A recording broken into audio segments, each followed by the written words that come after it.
a friend of mine suggested going to see the homeopath who lived up the road from her, and so I did. And then that person was also running a first aid, a weekend course or something. That's my memory anyway. And I went to that course as well. And it wasn't so much that I got better, because I didn't really get that much better, but what really fascinated me was that here was this group of people, mostly women, who were prepared to jump from allopathic sort of dependency into homeopathic dependency. I thought, what's going on here? How is that any different? And why are they prepared to give up this whole history of effective science to jump on board with this? So I thought I wanted to find out a little bit more. And so I spoke to a friend of mine who worked at the clinic in Bath where Janet Snowden worked, actually. And he said, right, okay, I'll ask Janet. And then that's how I ended up at the School of Homeopathy. When I went to the tutorials and things like that, it was like, I remember thinking it was like walking along this fantastic tunnel that was, I could feel that it was intricate and gorgeous and rich, but that the lights were off. And I felt that I was just desperate to get to an attendance course where I could feel a bit more like the lights were on. So I was very pleased that from the second year, that's why I really went on actually to the second year and studied further, because I was just so intrigued. By that time I was hooked, and I was just really keen to see the richness, really, see more of it. Well, helping people, actually. Helping them get, and the amazingness of how... I enjoy the intellectual bit as well, actually, but I did really enjoy the fact that here's somebody, I was reminded of it today, actually, when I was doing the teaching, that here's somebody who had tried lots of things, come to a homeopath, and this, this miraculous craft, art, whatever we call it, helped them, massively helped them, and really, really helped make their lives much, much better.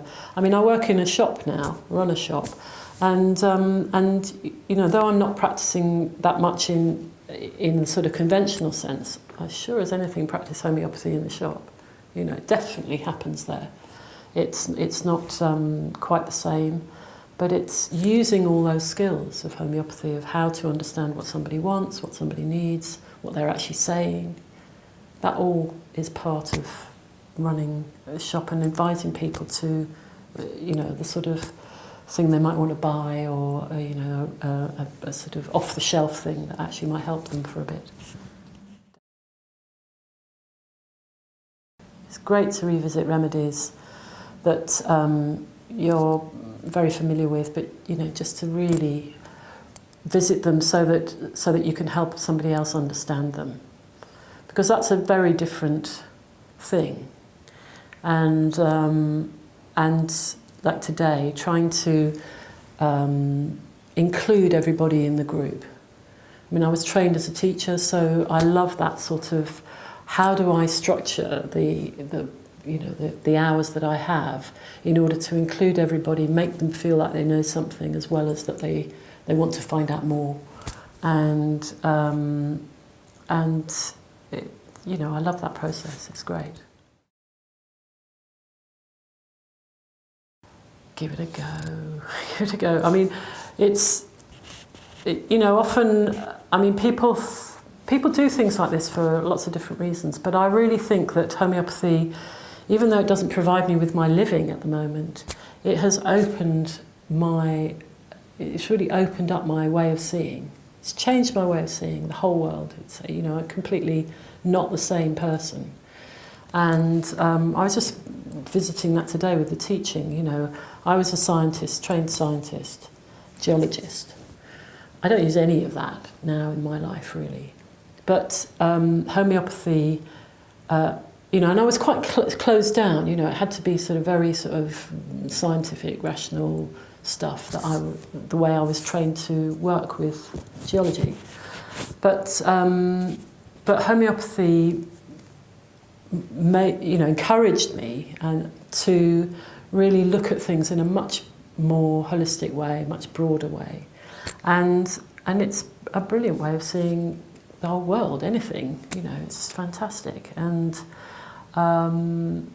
so I'd say that everybody can benefit from that, even if you don't go on to actually practice homeopathy. That gives you another whole layer of interesting things to do, but it's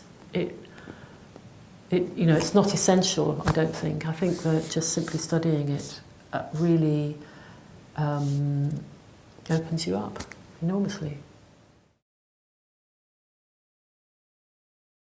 It's a challenge in lots of different ways. It's enriching and fantastic, and all the things that I've said. It has. You meet some fantastically interesting people and ways, like I said, about ways of seeing, different ways of interacting with information and understanding information, and but also it has its challenges in that you're part of a group that's actually on the fringe of something, and so you have to really know what you think about it. Really understand what you think about it. But there's just some spectacularly wonderful people who are part of this homeopathic group, and they enrich my life all the time. They're fantastic. Just in my own town, there's half a dozen homeopaths. We meet regularly, and they're fantastic.